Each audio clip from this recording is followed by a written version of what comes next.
This is Sunday Morning with Bill Morton on WLUW 88.7 FM, broadcasting from Loyola University Water Tower campus. We have with us today Kandice Cooley-Jones, who is running for Skokie and Morton Grove District 219 School Board. Welcome. Hello. Thanks for So, having me. yeah, it's our pleasure. So, for our listeners, could you please describe the role of school board member in the Skokie and Morton Grove district? So the role of a school board member is essentially your job is to employ, basically hire the superintendent and make sure that he or she, they, them are doing what they're supposed to be as far as their daily operations, um, and watching over the school. Your other focus is policy, so creating policies that can affect change in the school or maintain some sort of order. And also help the community and students, staff, and everyone there, have a great environment. You also are there as the community's voice. You being on a school board, you're supposed to kind of bring to the light any concerns, issues, or just in general, feedback so that if change needs to be had, that you can start from the top up and help implement those changes. Okay, so let's start with hiring the superintendent. Do you currently have a superintendent? Yes, so in 219, they have already done that process. So they have hired Tom Moore, who is the current superintendent. And essentially, every year, it's just like any other job, you have kind of a review of how well you think the superintendent is doing. And so that is the board's job, is to give that review, give points, decide if you think that he or she is still a good fit. And then, review that and kind of critique and give feedback on how well you think the superintendent is doing at his job. Is this your first run for a school board member? No, so I am currently on a different district's, basically one of the feeder schools that feed into the high schools district. I am currently on that school board as a vice president. So District 69, which that school district feeds into the high schools. Okay, so there are nine feeder districts in Yes. Skokie and Morton Grove, District 219, correct? Yeah. So, why are you switching from the feeder district to this? So, you know what? I feel like our current school board, District 69, I've learned a lot in the time that I've been there. We worked really well together, very cohesive. I feel like we accomplished a lot of our goals within our strategic plan. So I felt like it was a good time to move over to the larger district because I feel like there's a lot of things that I've learned and programs that we have implemented that would be great on a larger scale and could really help 219 grow as far as, especially when it comes to engaging the community. So, how many positions are available from this election? How many candidates are running versus how many positions are available? So there are four people running, and there's only three spots. So there are three spots, 4-year terms, and there's four of us running. So it is contested. Okay, and you have a very diverse district with many I do. languages and many different religions and many different backgrounds. Mhm. Um, do you believe that you represent your district well? Yes, I grew up in this district, so I attended Niles West High School myself. I come from a diverse background myself. My mother is from South America. My dad is African American and Native American. So I myself come from a diverse background, but I also grew up in this community. So I feel like I've grown up in the community and learned a lot about the different diversity and cultures we have and ethnicities and everything. And that's a part of why I enjoy living in the community. So I feel like I'm a representation of that, but I also feel like I am a great bridge to a lot of the different cultures that we have. So the district includes Niles North and Niles West, correct? Mhm. Yeah. So policy-wise, what do you hope to do with Niles North and Niles West? So I think that one of the first things would be to look at their strategic plan if they do have one. I'm not aware that they currently do or that they're following one. But definitely the first thing would be to look at the strategic plan, see how long it is, or if there is one, and kind of start from there. Usually your strategic plan is like a good 5-year plan of goals, and it's a great check and balance, especially for the school board to say, okay, here's the umbrella of things that we want to get accomplished and we want to do within the district.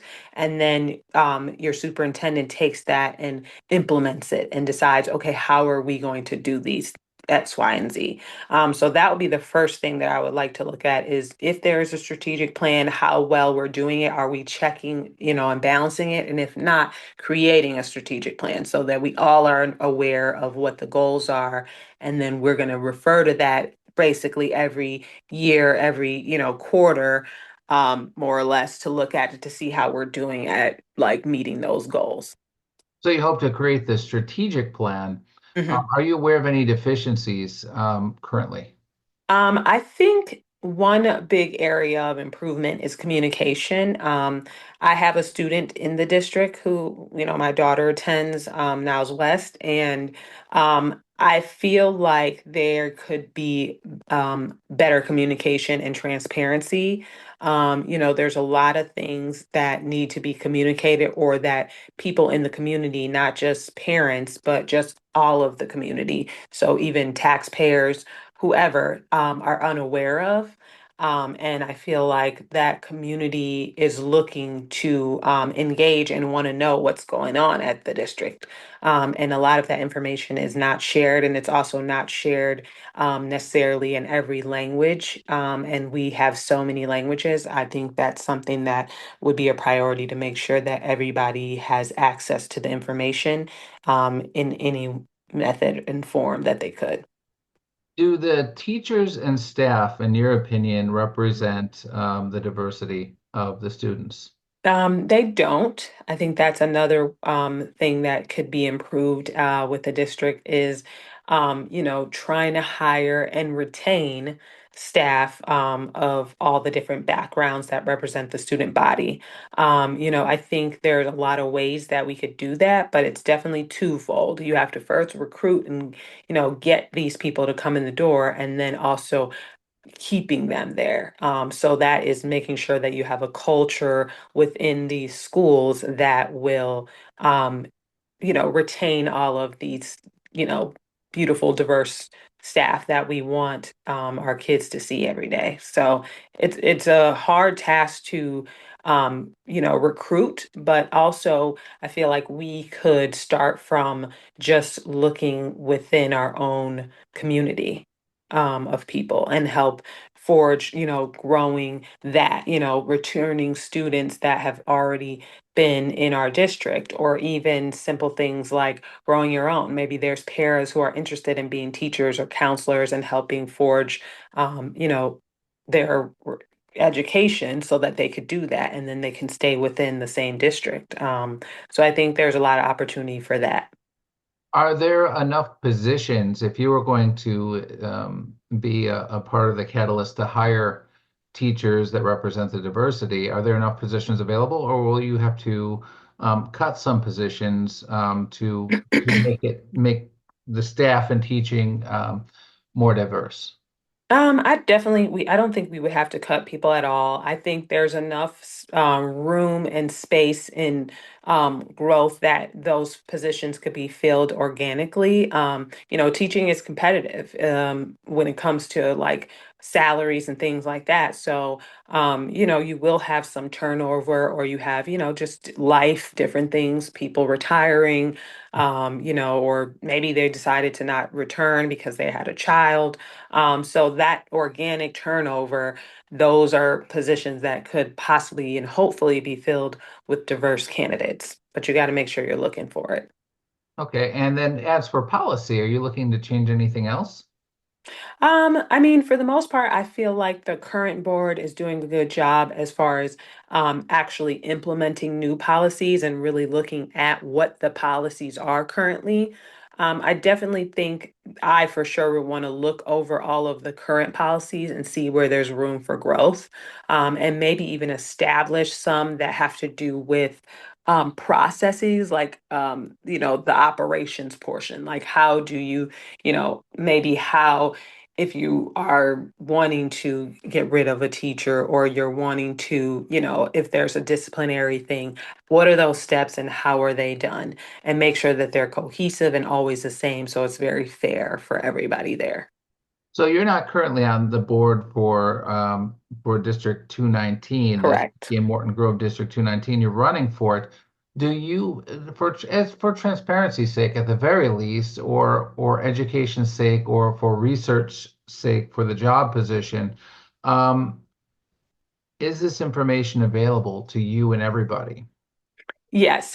So in Illinois, every school board meeting, they will put out kind of what the tentative um, school board meeting is about. So they'll give you just a rundown of everything that they're going to talk about with the school board. And I know 219, they record their school board meetings, so you can go back and watch, and, take notes and look at those. So that's definitely good. The information is out there. Now, as far as is all of the information or everything that people want to know in every school board meeting? Probably not. So sometimes it takes someone asking specific questions or something specific for it to be brought to the school board meeting. So not everything is probably out there, but I definitely think that they could be better with sending out information to everybody in the community that won't necessarily be looking for it, but it could be impactful and important to them to know about it. If elected, do you suspect that maybe or expect that the board would agree with you on your policy positions, or would they be or will there be challenges, do you think? I actually think that they would agree with me. I think that the group of people so far seem very open to change. And they also seem like they have been working well together since they've had some turnover and new people come in, that they've been working well together. So I think they would be receptive. And I think that we will all be able to work really well together. And for diversity, let's just go through diversity. What does that look like in your district? I mean, we have probably about 60% of the families are multilingual. So I know for sure, like some of our popular languages are Urdu, Spanish, Assyrian, Arabic. Definitely multicultural families. So I want to say our population makeup is probably maybe right now 80, not 80, maybe 20% Latino, roughly 30 maybe Asian. I think the Asian population has gone up more. Still, the other percent is, Assyrians and Middle Easterns are under the white category. So that still is a large population. But within that population of white, say 43% is a lot of that is Assyrian, Arabic, Middle Eastern families. So we have a very large, diverse community. And out of these, out of the Niles schools, Niles North and Niles West, what's the student count and what is the retention rate? Um, I believe the student enrollment is like 4,600 students, somewhere in there. It's a pretty large school. And the retention is good as far as you mean like the um, graduation rate, or you just mean how many of them are returning each year? Because most of the people that live in these districts have probably lived here for a good portion of their childhood. So a lot of the kids that went to the feeder schools, they were probably there since elementary, middle school, and then fed into the high school. So we don't have too many transfer students. We don't have a large amount. We do have some, but a lot of them are from this area. Yeah, I wasn't referring to like absentees or tardies, Mhm. but how long are they? Do they complete? Do they Yeah, complete to graduation? Most of them. yeah. I think that's like 96% Mhm. graduate. I'm on a local school council in the city of Chicago, and we're having issues with reading and writing. Hmm. Basic reading and writing. Hmm. How is your school council doing? Our literary is actually fairly good, especially because we have such a large ESL community.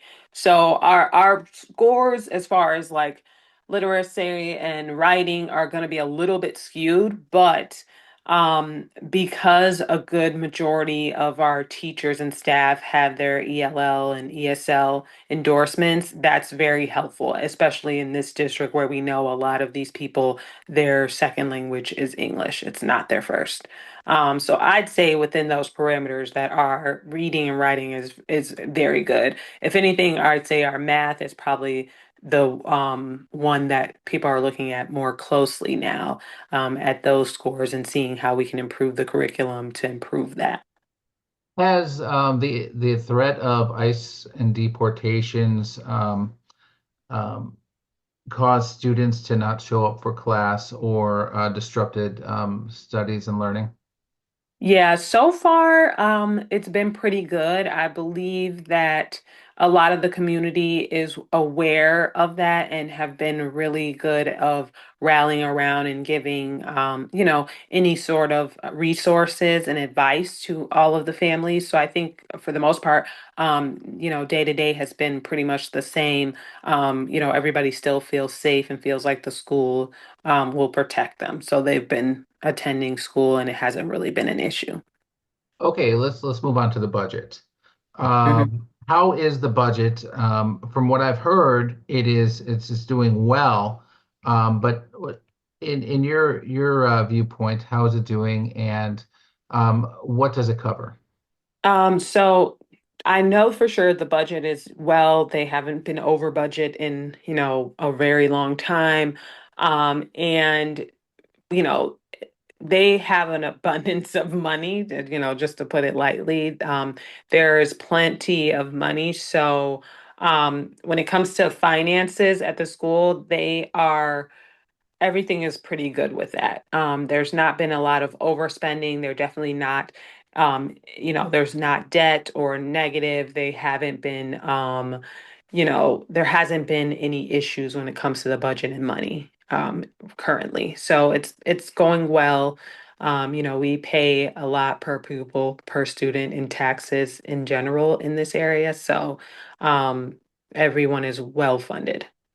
And how about the physical buildings in the city of Chicago? We're having issues with lead in the Mhm. pipes and the paint, asbestos not being heated or cooled Yeah. correctly, different things like this. Are you Mhm. having any of those issues in Niles? Yeah, no, not at all. A lot of our buildings have been renovated. I feel like they've done some sort of construction almost every year. At Niles West, they're going to start building a newer building with kind of a new commons area. So that starts at the end of March. And then Niles North last year, they redid their pool, and they redid their entrances. So they do probably yearly maintenance on some part of the school to keep the upkeep, whether that's a new tennis court or updating, the bathrooms whatever, they're usually keeping it up to date or, looking to of ways to improve it. So yeah, we don't have any issues with when it comes to the buildings. They're actually very nice. And I would imagine it's fully accessible. Is that what you've seen? Yes, yep. For sure. And they've done a lot of things to make sure that is a lot of the entrances. They do have elevators. So there's plenty of ways that anyone could access or get around both buildings. And how are the libraries doing? The libraries have been good. We haven't had any issues, especially, compared to some other communities with, book banning and things of that nature. We haven't had any issues. So, knock on wood, that continues. And, the kids can have all of access to all of, education materials. And you also mentioned that part of your job requirement or part of your job description is being a voice of the community. Could you Mhm. describe that? So I mean, I like to call it like a community schools framework or model, which is essentially you are engaging your community, listening to what they're needing and wanting to make sure that the whole child is taken care of. So when I mean the whole child, I'm not just talking about, okay, great, they're like being educated in school, but also are all of their other needs met. So if there's people that are struggling with food at home, that affects the child, when they come to school for education. So, how can we help provide maybe food? So, maybe it's free lunch for all of the students, or free breakfast, or both. Or if, we're noticing that people aren't getting their immunizations or they're needing to see the dentist, how can we bring that through the community schools model to make sure that our community are meeting those needs and we're kind of giving back to the community, but based off of need and what the community is asking for. So really trying to engage with the community to be able to listen and take that in, and then create programs that can help affect whatever they're asking for. Um, and give that to them to make sure that the child has everything, whether it's mental health, social, emotional, whatever. We should be able to provide that as, you know, the school and the hub of the community. And you're running for this office, this public office here. So, how is the election going, and how is this election different?